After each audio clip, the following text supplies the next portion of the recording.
Alright boys, I'm gonna keep this one really short.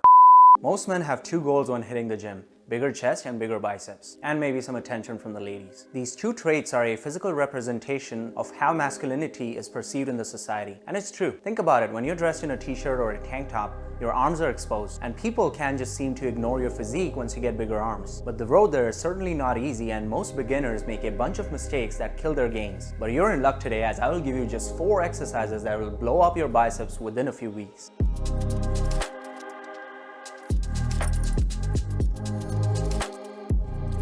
Hello people, I'm Adwait and welcome back to my YouTube channel. Here we talk all about fitness and fashion for men by skipping through all the BS, and today we're getting you some guns. No, not these ones, the aesthetic ones. Yeah, much better.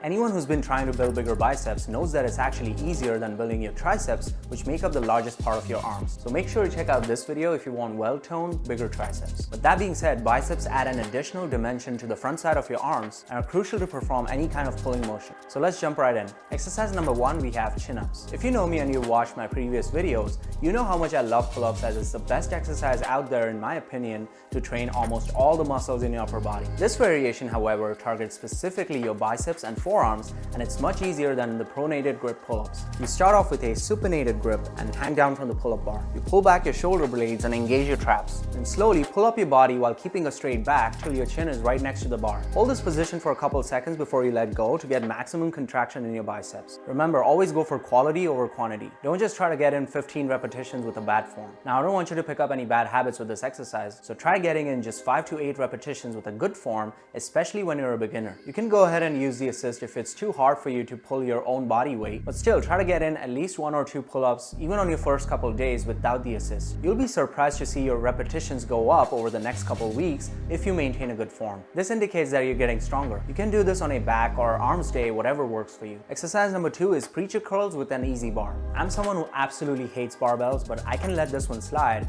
as it's way better than your regular straight bar. The easy bar allows you to lift heavier and is easier on your wrists and forearms. To do the exercise, all you need is an easy bar and a preacher curl bench. Place your triceps on the slanting edge of the bench and keep your back straight. Your leg position is also critical here, as you want to keep your glutes engaged to maintain a stable posture. Now curl the bar up, but not all the way up. Don't let your forearm touch your bicep, as it'll take the tension away from the muscle. Then slowly let it all the way down and try to repeat this movement 8 to 10 times for 4 to 5 sets. Make sure you go with slow repetitions, especially when letting go, to really squeeze your biceps and get a good contraction. Next up, exercise number 3, we have standing bicep curls. This exercise is great to build tension in your biceps and your forearms, and lucky for you, you don't have to go super heavy with it. As far as the weight goes, it shouldn't be too heavy or too light. I would recommend choosing a medium weight that you can sustain for more repetitions and still get a good amount of muscle contraction. You can do this on a barbell or an easy bar, but I highly recommend dumbbells for more isolated movements. Keep your back straight and your core engaged, and slowly lift both your arms in a curling motion to perform the exercise. Yes, I said both arms. I don't recommend the alternating version, as when you lift the dumbbells with both arms, you cut down the resting period between repetitions. Plus, your core is more engaged during the exercise and both your biceps are under stress throughout each movement. This will increase your gains more than the alternating movement, where even a second's rest between the movements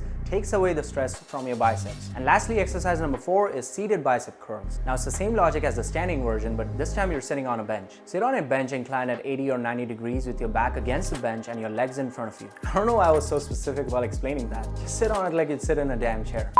But sit straight, no slouching. With the added support to your back and hips, your elbows are now locked in close to your chest, and as a result, you can get much more focused contractions with this variation. Moreover, it increases your range of motion, as you now don't have to worry about the dumbbells brushing against your legs every time you lower them, as your legs are now in front of you. Keep the dumbbells in your hands on either side and slowly curl them up towards your chest. Again, same thing as the standing variation, use both arms. I recommend regular curls for this exercise since it engages your forearms more, but if you're a beginner and that's too much for you, you can switch to hammer curls instead with a little heavier weight. Make sure to do both the standing and seated curls to failure, and so if I were you, I'd do these last. As far as the number of repetitions go, the sweet spot would be 8 to 12 depending on the weight you're lifting and the number of sets you're performing. If you can go over 12 reps, that means you're lifting too light and you might want to consider going with a heavier weight. And those were the 4 crucial exercises to build bigger biceps. Thank you all so much for watching, and I hope you found value in the video. Please click like if you did and smash that subscribe button if you haven't already. Also check out my Instagram, the link is down in the description. I hope you have a wonderful day ahead. I'll see you guys next week.